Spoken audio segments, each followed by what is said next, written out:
Welcome, students, to the first of our special senses, and we're going to start with our sense of sight. So we're going to talk about vision in this lecture. So we're going to start with the external anatomy of the eye, because that's what we're talking about here. We're talking about your eyeballs. All of our eyeballs are encased in an orbit. Right, that's the hole, the socket for your eyeball. It is surrounded by bone, so it's made up above the cranial and facial bones, surround your whole eyeball. And then there are several accessory organs that have several different kind of functions in terms of either protecting our eye or generally just making our eye function better.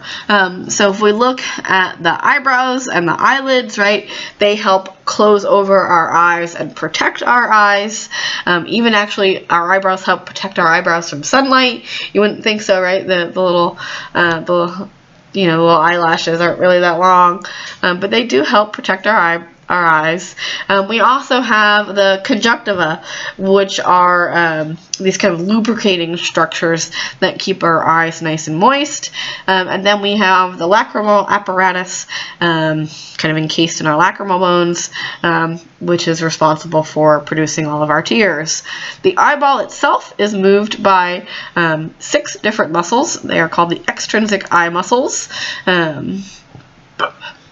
And basically they move the eyeball in all of the different ways that the eyeball can move. So they move it up, they move it down, they move it medially, they move it laterally and side to side. The nice thing is they kind of tell you, right? So the lateral rectus is going to move the eyeball laterally. The medial rectus is going to move the eyeball medially, so towards the middle. Superior rectus raises the eye, also turns it medially. Inferior rectus lowers the eye and also turns it medially. And then you have 2 oblique muscles. You have a superior oblique muscle and an inferior oblique muscle that are more diagonal, right? So they're the inferior oblique elevates the eye and turns it laterally, and the superior oblique lowers the eye and turns it laterally. So those are all of our extrinsic eye muscles, and you guys will get a chance to see how well yours are functioning when you come to lab this week. Then we're going to look at the internal anatomy of the eyeball. Now we're really going to look at that eyeball. And the eye actually has 3 different layers. It has an outer fibrous layer, a middle vascular layer, and then a kind of inner sensory layer. The fibrous layer has 2 structures: the sclera, which is the white of your eye, and then the cornea, which is the very front part of the fibrous layer. It is transparent. Light enters your eye through the cornea.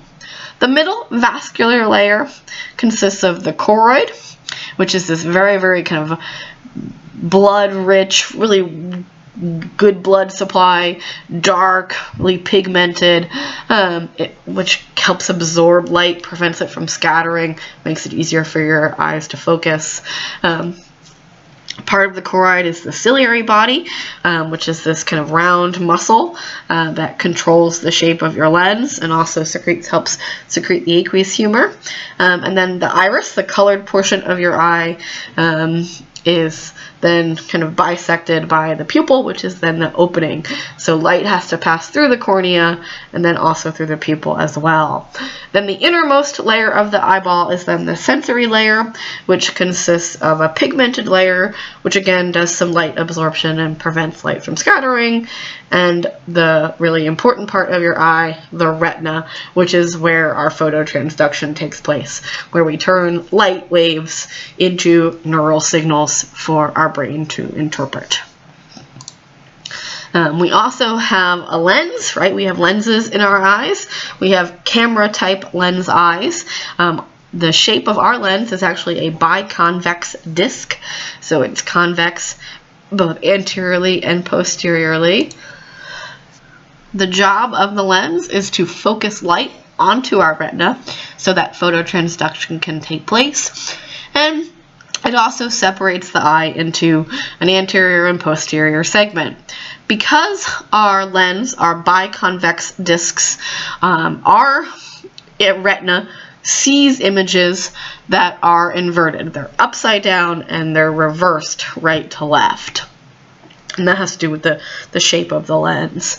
The two segments separated by the lens is the anterior segment, which gets filled with this very watery, plasma-like substance called aqueous humor, and then the posterior segment, which gets filled with this kind of gelatinous, viscous, vitreous humor. And you'll be able to very clearly see the difference when you dissect your cow eyeballs.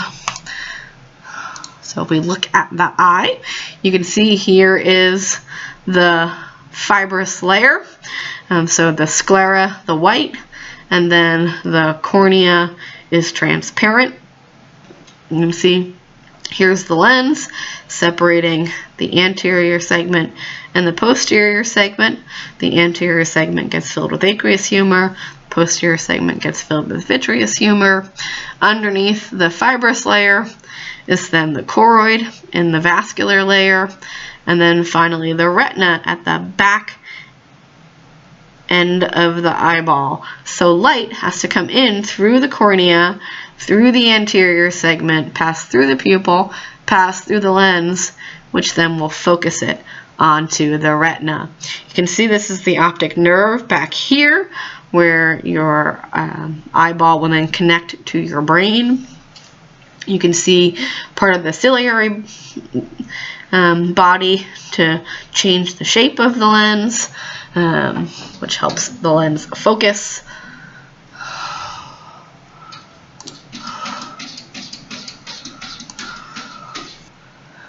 So I happen to think that our eyeballs are kind of backwards. So not only is the retina on the back of the eyeball, the photoreceptors are at the back of the retina. So the pathway of light goes through the cornea, through the anterior segment, through the pupil, and through the posterior segment, and then it actually has to kind of get past all of this front part of the retina where we find the ganglion and bipolar cells to actually strike the photoreceptors. Now you have two types of photoreceptors, rods and cones. The rods are responsible for our black and white vision. They don't see color, but they can function in very, very dim light. So it's all kind of grayscale. But the cones are for color vision. So they're going to only function in bright light, but it's much more detailed in terms of the picture that it gives us. And of course, it also gives us color. So the phototransduction takes place here.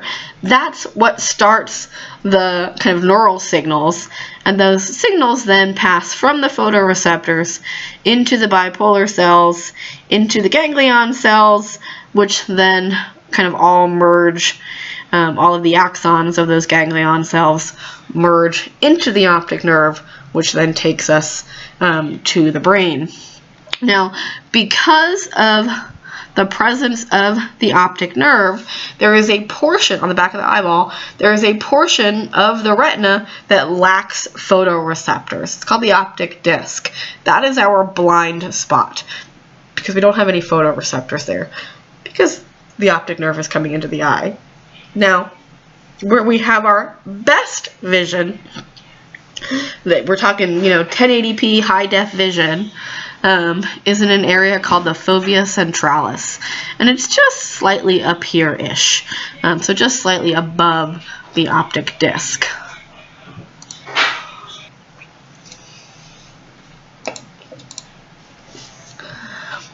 So if we follow the kind of pathway that the neural signals will travel from the retina, we're going to follow them from the eyeball to the primary motor cortex, excuse me, not the primary motor cortex, we're talking about vision, the primary visual cortex.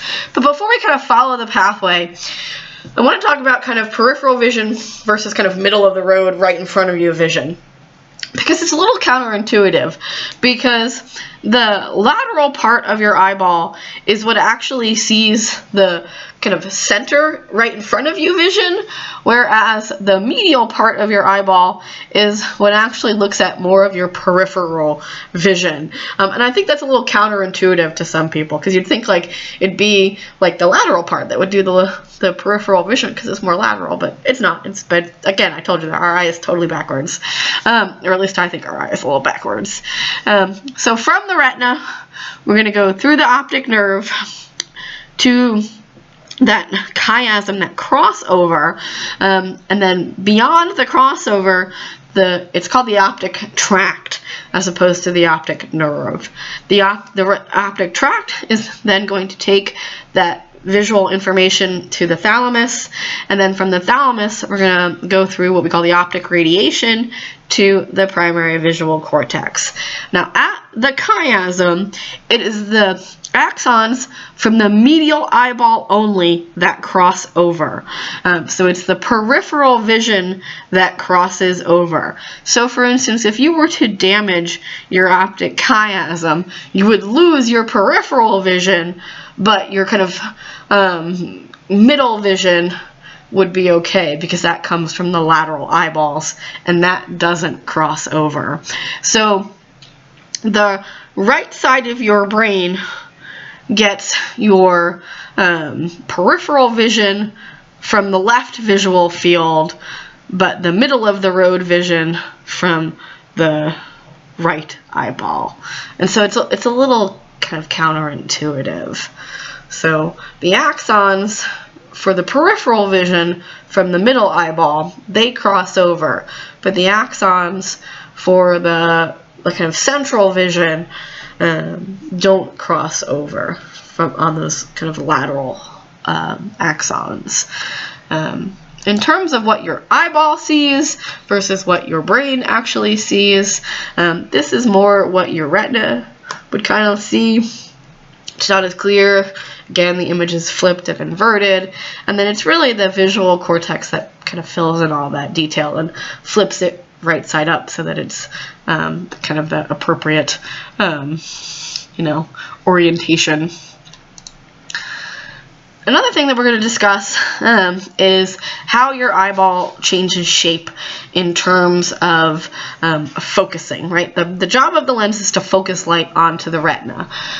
So depending on whether you're looking at something close to you or looking at something further away, that has to change in terms of the light rays from the object are coming in at different angles. And so your lens has to change shape in order to bend the light to get it to focus properly on the retina. The way your lens changes shape is through the contraction and relaxation of your ciliary muscles, these little kind of round muscles on the eyeball that are connected to the lens through what we call the ciliary zonule, or these like little kind of suspensory ligaments. Contraction of this muscle actually loosens the fibers, and relaxation of this muscle actually pulls them taut. And so if we look at an object from further away, the light rays off that object are nearly parallel to our eyeball, and so that requires a different kind of shape for our lens. And in fact, we need our lens to kind of flatten out. And so what happens is the ciliary muscle relaxes, that tightens those little suspensory ligaments and essentially pulls your lens flatter. Now, objects that are close to us, their rays are divergent, and so we need them to kind of converge onto our retina. In order to do that, the ciliary muscle contracts, that loosens the ligaments connected to the lens, and the lens kind of bulges and kind of fattens in the middle. That directs the light rays onto the retina so that we can see the object. So we need flat lenses for more distant vision. We need kind of bulgy lenses for closer vision. We can also look at kind of how our eyeballs screw up. I don't know about you guys, but I have a very screwy eyeball. I myself am nearsighted.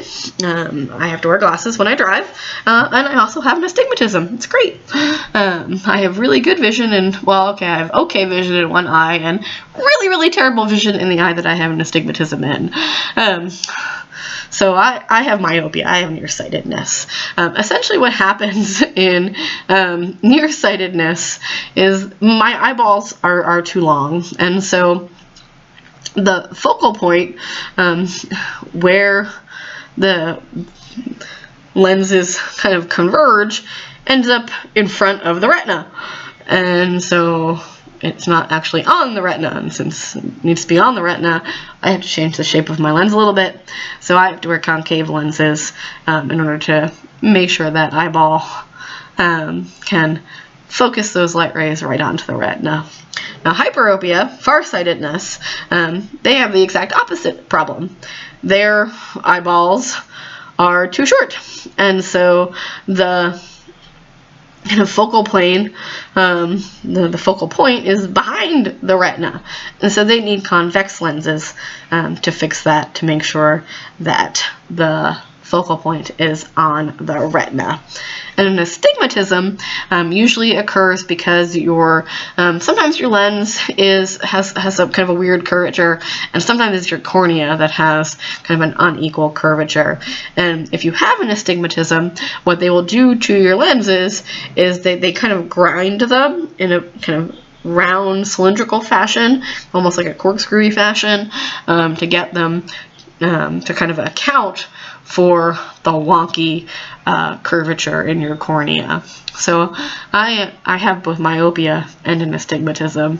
And I have and the vision in my astigmatic eye is much, much, much worse than the vision in my other eye. And you can see the difference when you look at my lenses. You'll see, like, you can tell which one it is that has the astigmatism and which one has the worst vision, because the lens is much, much thicker. So you guys are getting a chance to kind of test your eyeballs. You're going to test your visual acuity. You're going to test for your blind spots. You're going to test depth perception. There's a whole host of visual tests that you guys are going to get a chance to put your eyeballs through when you come to lab.